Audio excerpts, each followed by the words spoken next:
We were scared because we'd never done anything like this. We didn't have the money to pay for it if we didn't succeed. So we knew we had to succeed. And within a month, we had our first resident. Within 2 months, we were full. By the end of our first year, we had a waiting list that could fill 4 more houses. Welcome to the Row Room Assisted Living Podcast with your hosts, Charlie Cameron and Alex Schlow. This is your go-to show for cutting-edge insights from industry leaders in residential assisted living. Whether you're ready to launch your own assisted living business or looking to invest in this fast-growing, high-impact sector, we are here to equip you with the tools, strategies, and confidence you need to succeed. Get ready to ride the silver tsunami and change the future of senior care. Now on to today's show. Welcome back to today's episode of the Row Room Assisted Living Podcast. I'm your host, Charlie Cameron, and today we are thrilled to have a duo, Melissa and Tracy Hunt, joining us today. How are we doing today? So good. Thank you, Charlie. It's so wonderful to be here. I'm so excited to have you guys on here. I know we've chatted a couple times, and I'm really excited to share this opportunity. It's a very different model for assisted living, and it's such an interesting and cool way to get your foot in the door and get started in the industry. So if you wouldn't mind, I'll let you take it away a bit. Give us a brief introduction to who you are and where you are right now in your assisted living journey in terms of what you own and what you do. And then we'll jump back in time. Beautiful. Currently, Tracy and I own and operate a luxury personal care home in Seguin, Texas. We live in the home with our 3 teenage children who are homeschooled. We have 3 residents who are living in our home with us. And so it's a 24-hour caregiving environment that we have here. We have employees, we have, like I said, kids, we have families, we have pets, all kinds of things that are happening on a daily basis. As you can tell, we homeschooling, there's always something, right? And with any busy family, that's what it is here. It's a home. It's not like a home. It actually is a home. So all of the fun and games and fights and friction that go along with it, it's all part of what we do on a day-to-day basis.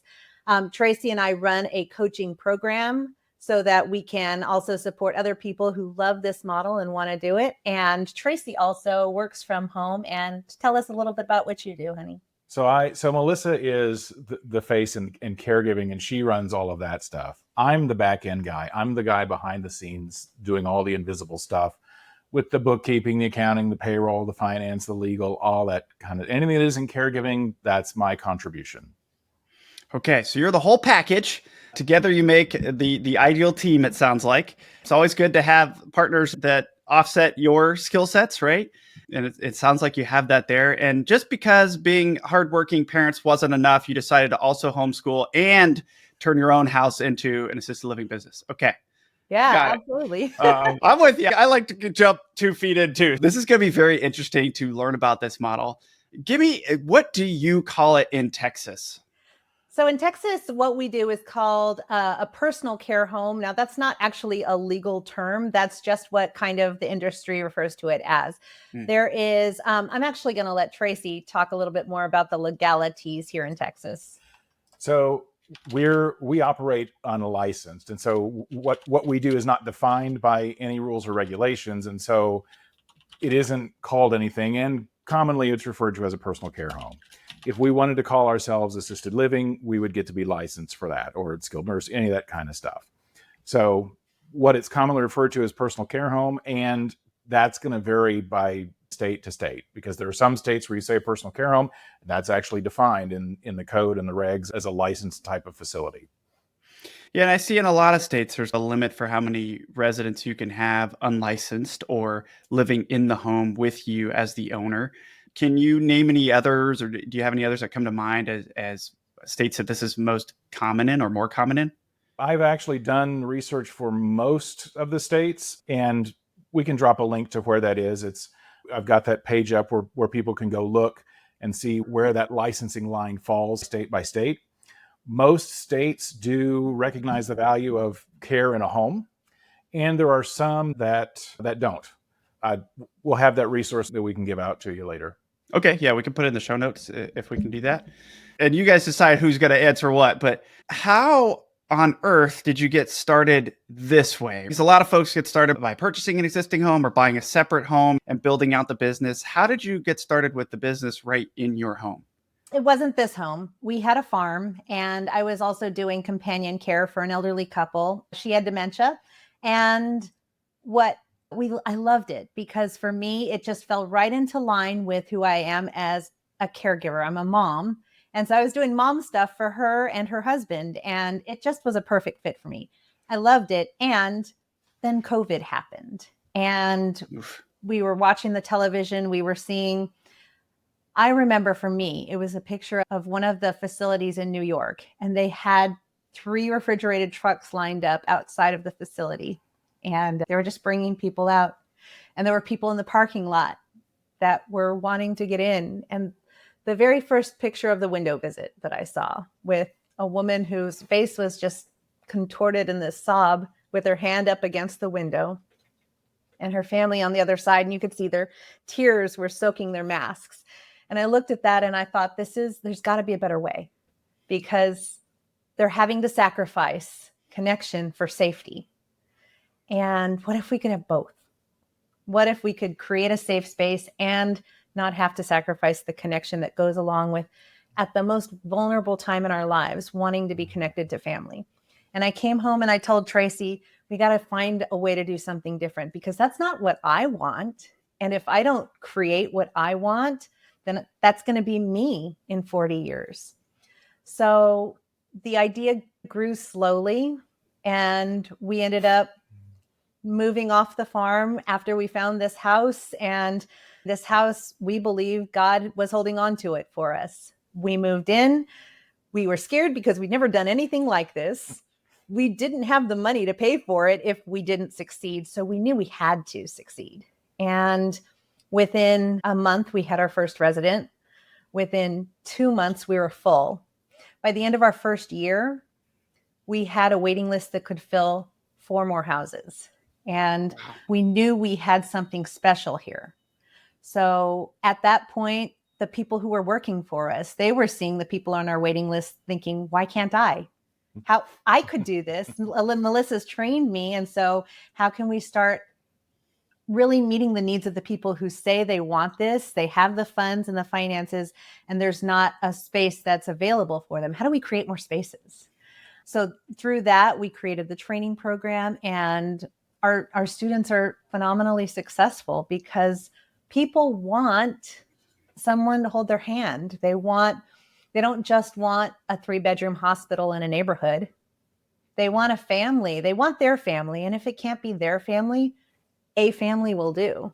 And a loving family is really something that I know, again, this is what I want. When it's my turn, this is the kind of care that I want.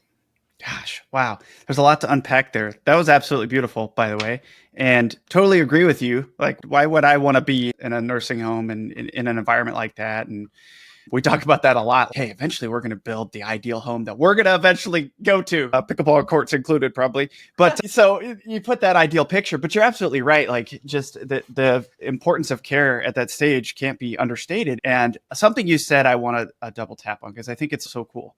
Instead of going, no, you're our caretakers, you need to work for us, we don't want you going off and building your own thing, or saying, no, we're going to build more, we're going to own it all. You said, why not everybody win? The best thing for seniors is to have more amazing homes.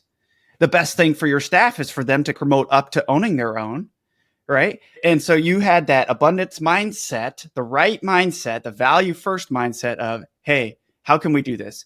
And have everybody win in the process. You win because you have a place for the waitlisted residents to go. You win because you have a cool process where you can train caregivers and eventually give them something even more. How cool is that in terms of an incentive, right? You win because you get to also have this cool program, which is another income stream, by helping others succeed in it, which I think is so cool. That's super cool. So tell me, right now you have 3 residents. Is that full? Yes. So we are always pretty much consistently full with a small waiting list. The goal is to not have a waiting list. The goal is for everybody to be able to have a place where they're cared for and they're able to get the care that they want. And the waiting list is comfortable, right? If you're in business, you want to know that should something happen, there's somebody that's going to come right in and there's not an interruption to the finance.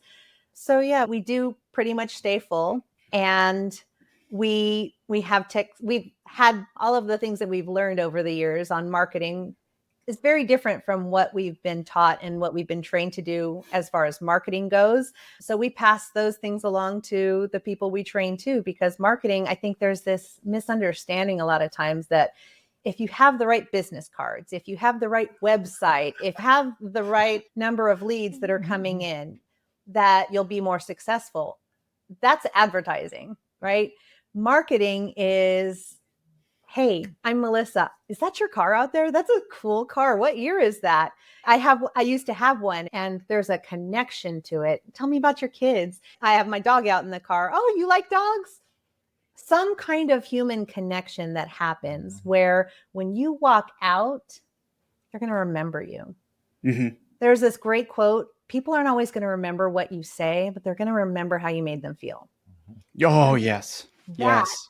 really, when it comes to marketing and filling your home, that human connection, let's face it, this is a connection business. And if you're not willing to get connected to people, you probably might struggle in the marketing department. You're 100%. I learned this lesson the hard way through being a real estate agent for quite a number of years. And I got these fancy new business cards. Day one, I'm going to give them to everybody. You know how many calls I got from the business cards? 0. You know why? Because it's not about the card. It's about the memory associated with it, about the emotion associated with it, right? So anybody you made a connection with, they didn't even need the business card because you had a genuine connection and they were going to work with you. You're 100% right. That's what it's all about. And a lot of those connections you're going to build is by providing great care, right? And so the community sees that, the families see that, your staff sees that, and they build connections for you. Absolutely. We tell people when they ask us, how do you do your marketing? Currently, I don't do any marketing. Right now, every resident that's been in my home, their families are marketing for me. The people who come and cut our hair, they're marketing for me. Everybody who is in my life who sees what's happening, they're the ones who are telling people about me. I don't have to market anymore. That's beautiful. Okay, so let's get a little bit technical here. What was the most surprising challenge when you started this up and you were getting your first residents? What really struck you as, oh, I didn't think about that? I have one. Do you want to Go start? ahead. So we weren't planning to have overnight staff. And our very first resident had sundowners. So their family was pretty insistent that as soon as you are capable of producing staff that can be awake 24/7, we'll go with that. We did that. And so finding good staff was, I think, one of the biggest lessons that I stumbled my way through. We've gotten really good at it now. And it took me really, and I'll just be honest, I, as the owner, took the responsibility on myself. When my overnight staff didn't show up, that was me. And I did it. And I ran myself into the ground, almost to mental instability. And Tracy, don't laugh too hard, buddy. he remembers it. That was a long trip, mind you. Yeah. And being there, being somebody who had poured from my so much into my residents, into my family, into their families. Left and I none was for just you. pulling up dirt, right? Yeah, I was pulling up the mud and going "Bleh," all over people. And that didn't work. I didn't lose residents. And had I continued to behave in that manner, I would not have a successful business. So for me, I coach people, you get to take care of yourself. You get to make sure you're getting adequate sleep. You get to make sure you're filling your cup. You get to make sure you're structuring your day with activities that are going to fill you up so that as you're pulling the buckets out, you're able to pour refreshing water and not the sludge at the bottom of the well. The goal is not to build a business you all of a sudden want to escape from again. That wasn't the goal. The goal was to escape from something else into this beautiful business. Right? Yeah, absolutely. And when you build the business in your home, it's you don't get to escape. Yeah. Yep. Okay. That's everywhere you go, there you are, right? Yeah. I want to get more into that piece of it and how those dynamics work. But before we do that, do you care to share any of your lessons learned from hiring? How did you get a lot more effective at that? We were very much beginners when we started. I didn't know what I didn't know. I wanted to surround myself with professionals, with people who knew more, who were in the industry. So when we started hiring, we actually made it a practice to put out for professionals. And what we were finding was professionals weren't necessarily a fantastic match for our home. And here's why. They were technically proficient, and they ended up wanting to do things the way they'd been taught their whole lives, where I wanted to apply a softer touch and I wanted to really accentuate the care. And there ended up being this kind of a friction between us. And I wouldn't say we had any bad blood moving forward. What we discovered, though, is that for us in hiring, we're looking more at the heart, because any of the skills can be trained. The heart is oftentimes a lot more difficult to get into alignment with what this home is. Yeah, it's funny. We hear this a lot. The same kind of thing. Hey, especially the folks who are set in their ways, that normally doesn't end up well for residential style care. You have to be able to, they need to be moldable to your business and to carry your vision. And it takes a special type of person to do that. I'd be interested in doing some personality tests on all the staff of these homes and really understanding what the predominant personality types are, like disc profile. Sure. That might be a good way to hire for all of us in the future to see what that looks like. Yeah, that would be an interesting information point to have for sure. Just add it to the project list. Let's just add it to our lists. We'll get it done by Monday. Yeah.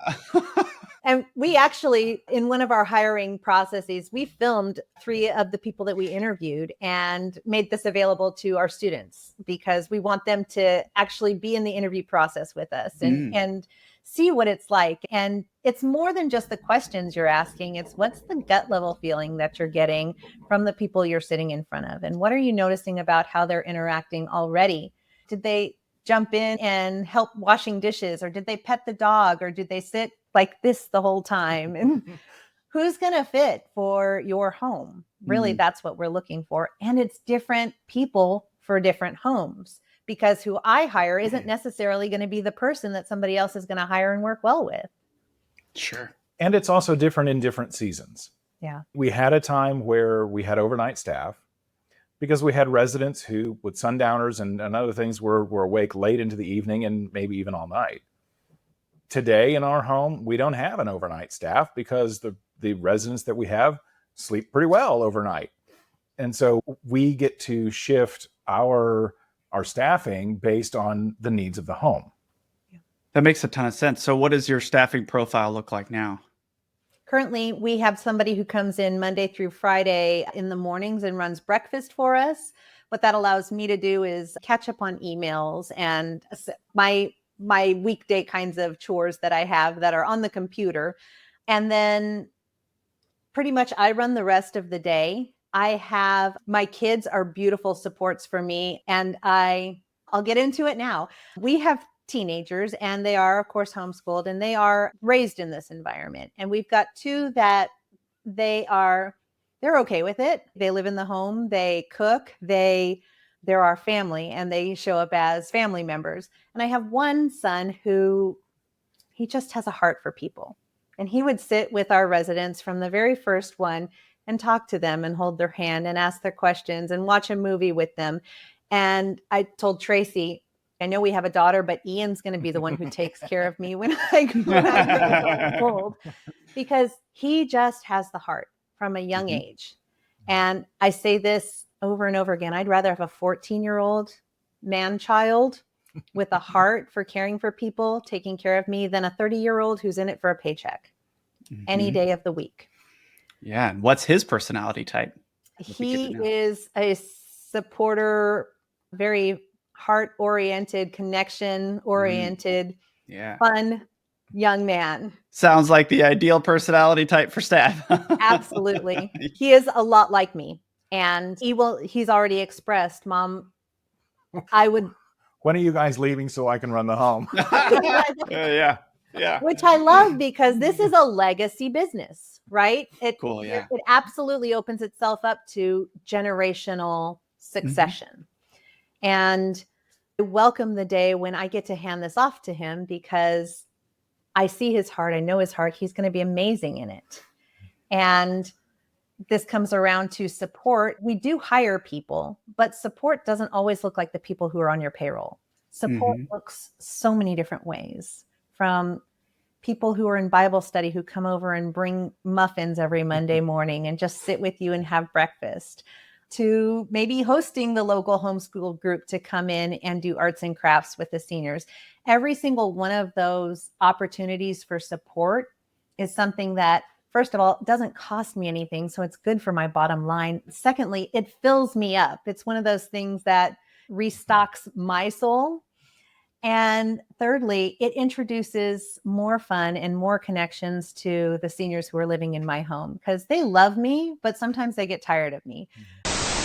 Sorry to interrupt this episode, but if you're listening to this, then you're already an action taker. And that means you are exactly who we built the Row Room Assisted Living Mastermind for. If you're ready to unlock financial freedom by launching your own residential assisted living home, our community of like-minded entrepreneurs and industry experts will give you the exact steps to make that happen. From licensing to acquiring a home to funding your home to scaling to dozens of homes, we've got you covered. We don't just offer guidance, we provide you with the roadmap, the resources, and the launch pad for your success. And the best part? The investment in yourself today will pay you back many times over, giving you freedom, fulfillment, and financial success in the most incredibly rewarding opportunity in real estate. Ready to dive in? Check out therowroom.com and join us today. That's the RALroom.com. Hope to see you soon. Now back to the episode. So having that level of variety coming in really supports everybody in the home. That's awesome. And yeah, you can't get a closer definition to a family business than that, with the business in your home and the whole family's involved. So you guys cook a couple of meals a day. You run everything on the weekends. Is that the sense I'm getting?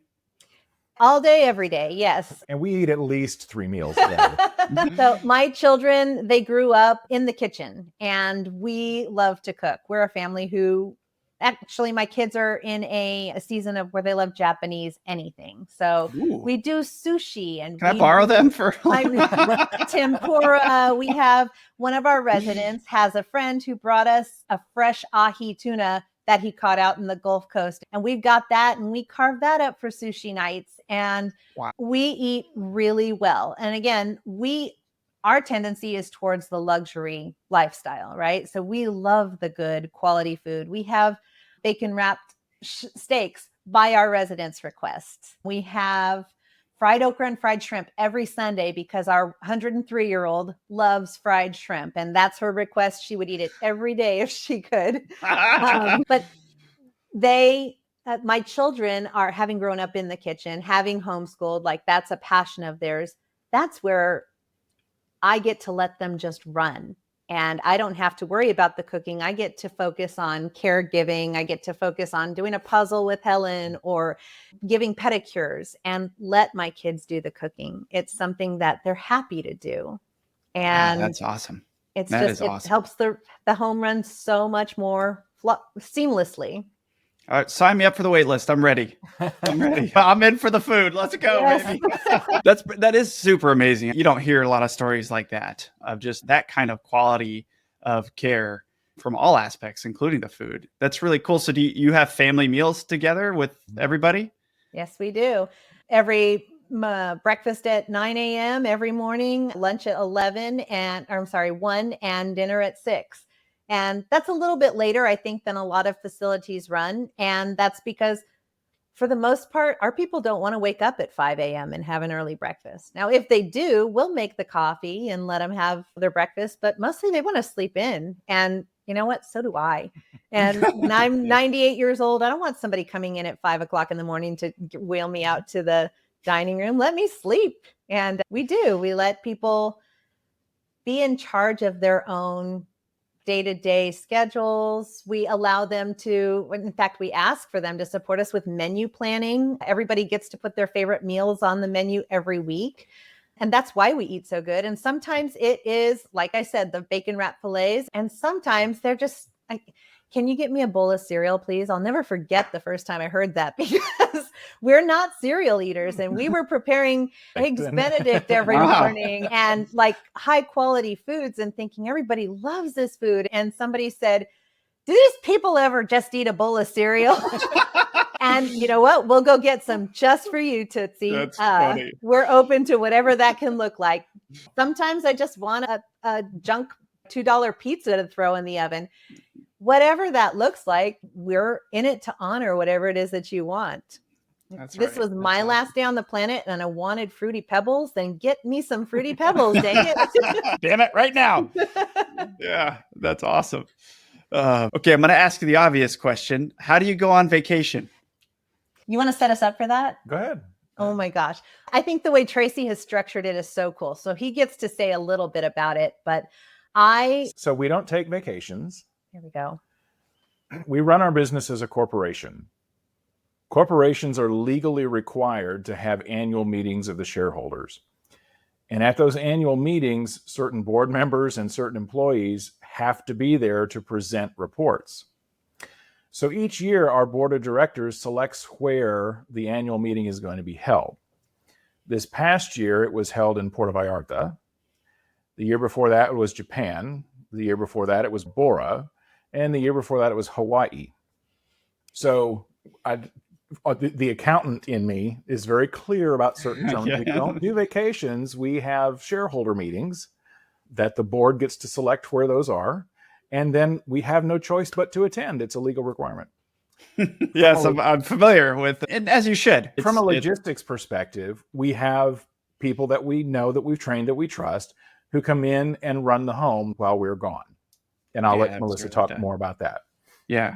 Yeah. And just through training, people have caught the vision. They understand what it looks like to be here. And one of the wisest business pieces of advice that I got is, if somebody can do it 80% as good as you can, let them. Yeah. And Dan Martell. That's a Dan Martell quote. Yeah. Yeah. So for me, it was a struggle to want to leave, to trust that this is my baby, this is my business, this is my home.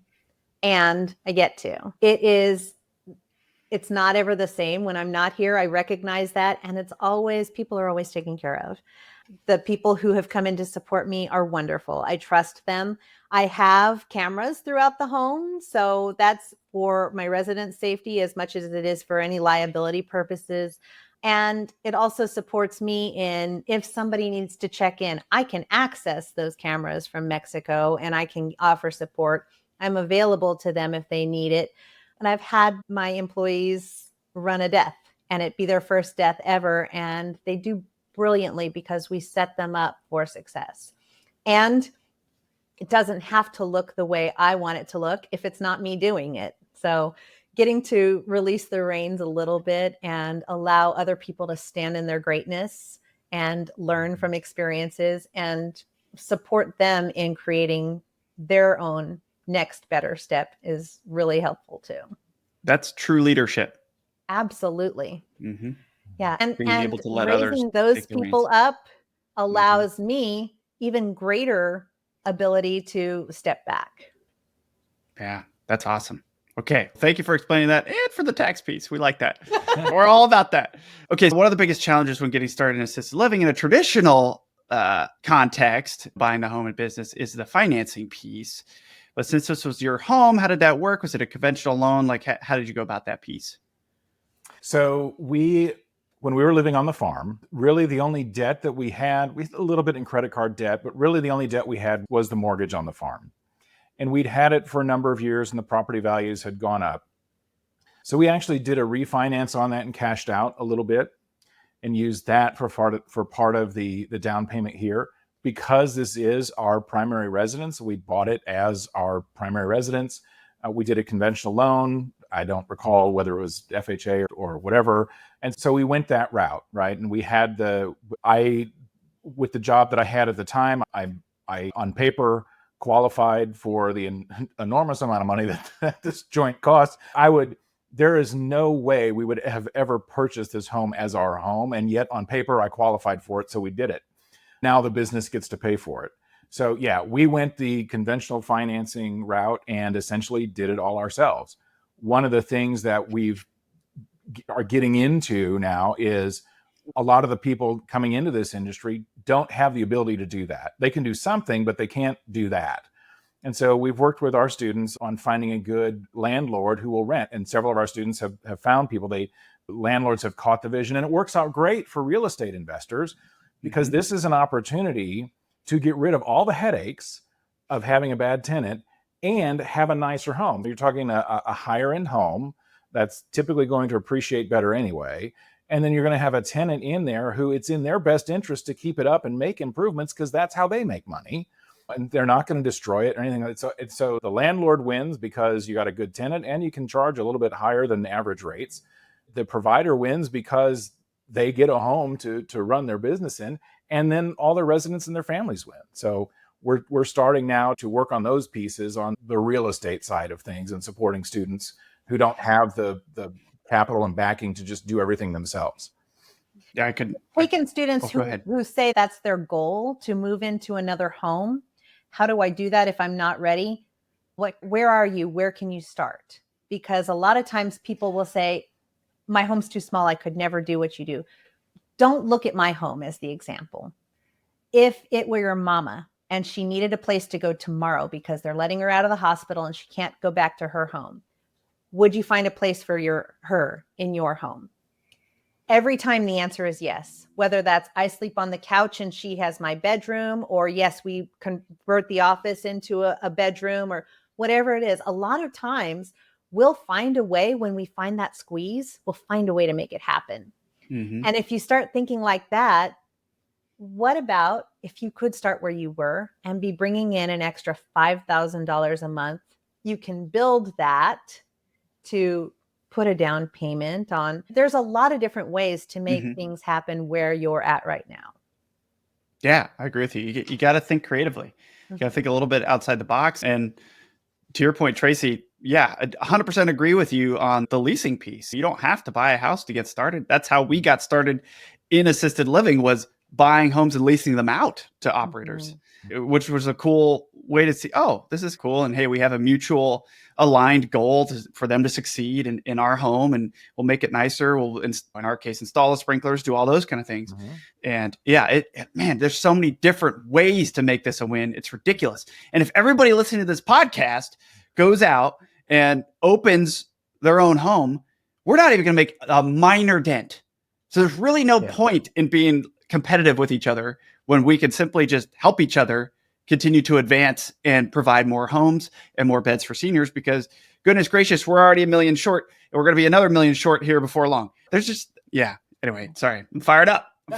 I love that. This whole, we've been brought up with competition mindset, I think. Yeah. And it's such a mind shift for me to say, you know what, I'll just take John and Michelle, for example. Michelle was my first employee, and they were the first person through our program. They opened their home, and John and Michelle have a beautiful home, like in a riverside community, just 30 minutes north of us.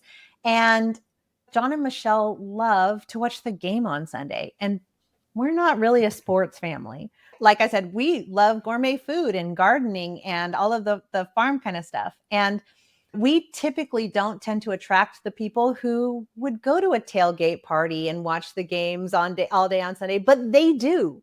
And their residents love a trip to Whataburger for dinner. And that's not who we are. And we don't compete with John and Michelle. We serve completely different clients. And the people who come to my home, they win because they love my lifestyle. And the people who go to John and Michelle's home, they win because they get something completely different. And it's still based in love, honor, integrity, and family-based care. Yeah. So beautiful how we can serve a greater population when we each play to our own strengths. I'd love to see the intake survey. Do you prefer NFL football or Japanese food? Decide where they're going. Yeah. Okay. Wow. This has been a very interesting episode so far. Okay. So if you were going to start over, is there anything you would do differently? Or maybe we could pose it a different way. What advice would you give someone just getting started? God, mess up. Not too bad. Yeah. I mean, we've had some pretty big honkers that have happened to us. Here's my advice. Learn how to clean up a situation. Learn how to come from 100% responsible. This is all me. And then I'm going to clean it up. So in business, you're going to make somebody unhappy. That's just a fact. What are you going to do with that? Are you going to leave it like that? Or are you going to acknowledge, I wasn't here and I put somebody in charge who wasn't ready to be in charge. I was not responsible for making sure that your mama was cared for the way that I promised you. I'm not okay with that. So I want to apologize to you. And here's what you can expect from me moving forward. And make a commitment, and then you get to keep it. You get to honor the commitments that you make and be a person of integrity in cleaning up the messes, because we're going to make messes. And if you'll ask for grace in your ventures, we're humans. A lot of times coming to each other and appealing on a humanity basis works. You get to be humble enough to ask for grace and ask for forgiveness. And you get to be responsible enough to own when things didn't go the way you thought they should. That's on me. I love the way you say that. Get to be responsible enough. Yeah. You get the opportunity to apologize. You get the opportunity to show that you can correct a mistake. It is an honor and an opportunity to be operating at this level of entrepreneur. And it's not for everybody. And if you're not able to come into that space and do it cleanly, then that's a lot of times where businesses are not going to be successful. When you can practice cleaning things up, you'll be paid according to the size of the problems that you can fix. That means you get to be able to get into problems so that you can fix them. Gotta have problems to yeah. No, that's so true. And my partners and I all have military backgrounds, and integrity is so key. And everybody messes up. 100% of humans make mistakes. It's what you do with it that really shows who you are, and especially to their residents and their families. And not owning up to mistake is the biggest mistake you could make. Absolutely. In that respect. And I believe that's the reason why we have so much red tape and paperwork, is because if we didn't have documentation, people would be sweeping things under the rug. Where people ask us a lot about how we document. We typically don't do a lot of paperwork, because if I have somebody who falls, the first person I'm on the phone to is the nurse. The second person I'm on the phone to is the family. And I'm letting you know, this is what happened. This is who I've been in contact with. This is our plan moving forward. From there, I don't need to make an extra report. Everybody already knows. There's a text thread, there's a picture, there's whatever needs to happen is happen. And that openness and transparency prevents the need for a lot of the bureaucracy that's happening in facilities. And that's not to say that we can't have that same level of openness in facilities as well. Everybody gets to play by the rules, but I think a lot of times the rules become unnecessary when we're willing to step into that level of transparency and ownership. Yeah, I agree with you. And I do think it's a lot easier to do in a smaller home. That's probably why there's so much red tape in those big facilities, because there's just not that many caretakers. The ratios are much worse, and something could get overlooked, right? And that's dangerous. And a home like yours, you're so close to everyone all of the time that it just makes sense that, hey, we got this. And also we're going to be open and upfront with communication, so that trust is always there. Between you and the families. Okay, so I know you guys coach folks on the personal care home model. What's the biggest mistake new operators of this type of home make, and how can they avoid that? Or mistakes, if you got a few of them. I see Tracy smiling pretty hard back there. Why don't you start? So several things come to mind. Thinking it has to look like a certain way, that it needs to look like our home, right? It shouldn't look like our home, because this is our home, and whatever home they're going to create, it's going to be theirs. So don't be afraid to create your own niche, create your own flair, create your own environment, because that's who you were put on this planet to be. Don't shy away from that. That's what that level of authenticity is what's going to draw the right people to you. Yeah, that's beautiful. I wouldn't have thought of that. Thank you for sharing that. And second, start where you are. There are so many people who think they need a different home in order to get going. If we were living in our motor home, we could make this work. it would look a lot different. And I use that as an extreme example to say this can work anywhere. Now, true, not every home is ideal, but every home can work.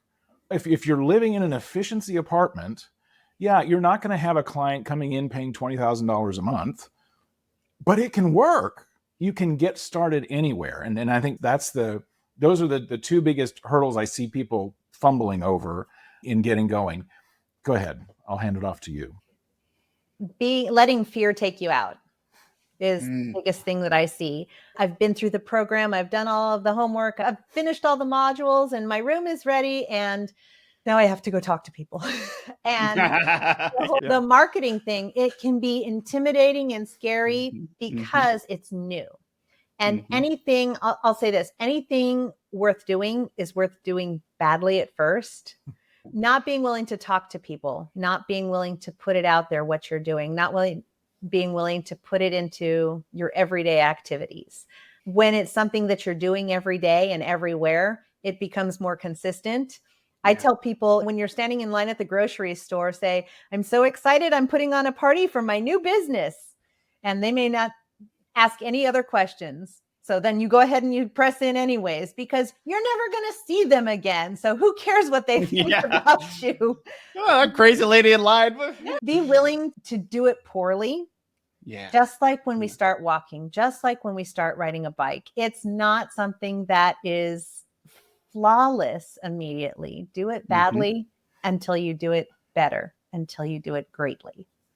100%. You have to fail your way to success, right? And absolutely, man, it's such a strange thing looking back on it now. As a new real estate agent in 2019, when I got started, I did the same thing they all do, which I try to break the bad habits after that for new agents. You get your real estate license, you join a brokerage, you're like, oh yeah, baby, give me my leads. And that's not how that works. You still have to go out there and tell people. And it's the biggest, craziest hurdle. I don't care what social media platform you use or what groups you're a part of. Just show up and say something about what you're doing. Just say anything. Just say you're doing a thing, right? Say you're doing the business and all of a sudden the business will come, right? But if you never say it, I guess it's a psychological thing. Like we think that we're faking it till we're making it, but that is the only way to do it, right? You can't make it until you've tried to make it. Anyway, it's a weird thing. And along those lines, a lot of people will see the success that we have now and think that it's easy. It's simple, but there was a lot of work that went into getting to this point where we no longer do any marketing. Yep. When the day that we signed the contract on this house, Melissa was out every day after that for the next 6 weeks until we closed and handing out over 500 flyers to 500 different people. There, you want to talk about a marketing, there was some significant time and effort spent on marketing to get people into our home in the grand opening and the ribbon, all that stuff. And we had probably a couple hundred people come through our home. And out of that, we got one resident. And there's a lot of people nobody that comes into our program was there to experience that other than Michelle, who was with us from the beginning. And so it's hard to help people understand the level of effort that was put into breaking the inertia. Yeah. And getting the flywheel effect going. We've got the flywheel effect going now, and it just keeps going. All right. Yeah. And there's very little effort required to keep it going, but there's a huge effort required to get it going. 100% true. And just about everything, this could be true, right? Same thing for building my real estate business. But basically focused on YouTube. I didn't get any leads from the first video. I didn't get any leads from the second video. It was the 50th video where it all started to take off. It's just putting the reps in. The average effect is huge though, right? Yeah. I haven't made a video in 2 years and I'm still getting a lead a week from YouTube, which is crazy, right? But so the average effect of each video was huge, but you don't see the impact until you've done the thing over and over again to a certain point, right? Kind of failure way to success. The first videos were terrible. The next get better. And that's just life. You just have to be willing to try, and consistency overcomes all. Absolutely. Yeah. And we make it look hard and it's going to hurt when we fail. But if you think about a 1-year-old, they get up and they stumble around, they fall, they laugh and they get up again. And what if failure could be fun? What if we didn't know any better, that it didn't have to hurt and it was just, that didn't work, let's try again? That mindset can actually produce a lot more momentum in a greater amount of time than, oh, this is going to hurt. This is going to be hard. I have to talk to people. That's not effective for me. Of course, I don't want to do it with that if that's how I'm thinking about it. So yeah, just because it's messy doesn't mean it has to hurt. So true. Such good points. And I agree with you 100%. You can work through the mess and it can be fun. It is definitely a mindset shift to get to that point where you're like, okay, that didn't work. Next. I remember getting into like real estate rentals because I started in long-term and then I got into short-term rentals and then, oh my God, all sorts of things go wrong in short-term rentals. And I remember my first bed bug incident, right? I'm like, oh, bed bug, in my rental? And then the next time it happened, it was like, oh, it's just another bed bug thing. Like I've been through that. We just call the guy, we do the thing, we clean it all out. It's once you embrace the suck, as we say in the military, it gets a lot easier to be like, guess what? When you have a big problem, that big problem is only going to happen once because the next time it comes up, you already know how to solve it. Yeah. Which is such a good tool set to have. And we say failing your way to success, and it sounds like a cliche thing to say, but you always learn something and that gets applied to the future. You could take everything away from me right now or everything away from you guys, but you could do what you did in 1/10 of the time or less because you already know, you have the skill set, you have the knowledge, which is far more valuable than everything else along the way. Absolutely. Okay. Sorry. We're going off on tangents and I love all of them. But our listeners might want to continue their day at some point. So I'll ask you like 2 more questions here. With, of course, the boomer silver tsunami upon us, how do you guys see the industry or even the personal care home model evolving or growing in the next few years? Oh gosh, we have some work to do. I see a lot more of these are becoming available. I don't think everybody is, so there's not an awareness yet of how to make it work. So they're coming up, they're failing, they're coming up, they're failing. And I think as more of them come up, awareness comes up too, and there'll be less failure. And there are things we can do to mitigate that. But I think one of the things that we come up against most often is, I wish my long-term care coverage would pay for this. I wish my insurance would pay for this. I know I get better care here and this is where I want my funds to go, but they won't sign off on it because it's not licensed. So where we are looking to play in the future is, how do we get in front of policymakers? How do we get in front of insurance agencies? How do we get in front of people who the industry was this way and now it's evolving and we get to include this because people want to use their funds for this, making it available and accessible to more people. Yeah, that'll be an interesting problem. Ended up changing regulations in South Carolina. But man, it is a bear to reach the right people. And there's a lot of politics involved. You let us know how we can help.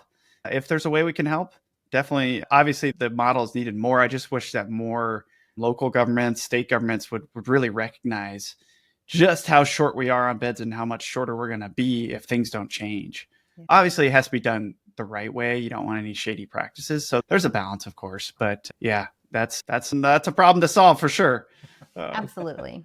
Okay, so if anyone is listening, they're on the fence about getting involved or starting a personal care home, what would you say to them? One of the things that I love about what we've done is, when we started, our plan was start unlicensed and go get licensed. And so we did that. We started unlicensed, we got full. In Texas, so I got myself licensed to run a small assisted living. And then we were looking at, okay, how do we convert the home, the building? What the feedback that I got from my residents and their families was, we're not interested in going back into a license type environment. So we chose not to license. But there are other people who get into this and they want to go to licensed. And how do I start gaining momentum? You can start unlicensed. So start with 1, start with 2. Depending on the state. Depending on the state, yes. Check the numbers. And in some states, it's 5 or 6. Yeah. Start small. See if it's something that you can do, because you may get 2 people in and realize this just isn't for me. If that's the case, Nobody needs you in this industry. We don't need any more bad places opening up. But absolutely, if you are wanting to get in, get your feet wet and see what the experience could be like, do it. Just do it. Yeah, you won't know until you try. And that's been my experience through all of entrepreneurship. And which niche were we going to end up in? If you'd asked me 10 years ago, and I would not have said assisted living, right? But here we are. And you wouldn't know until you tried. And that's exactly right. And what we're talking about today is a very niche within a niche model that's much smaller, which is a way you can start potentially today with what you have. Absolutely. Without having to even rent another home, which is sometimes effective, right?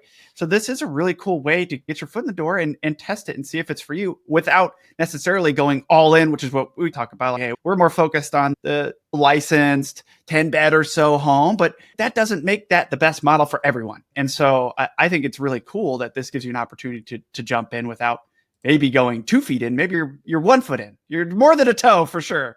But okay, so with that, let's wrap it up. How can listeners learn more from you and reach you to learn more about personal care homes? So our website is eldercaresolutionsgroup.com. And we've got all the information there. That's probably the best way to start to get to know us and reach out and contact. Yeah, and you run a great Facebook group as well. We will put all the links in the show notes so you guys can find that as well. We run 2 great Facebook groups. I love yours, and I think you like ours. So we're always participating in there.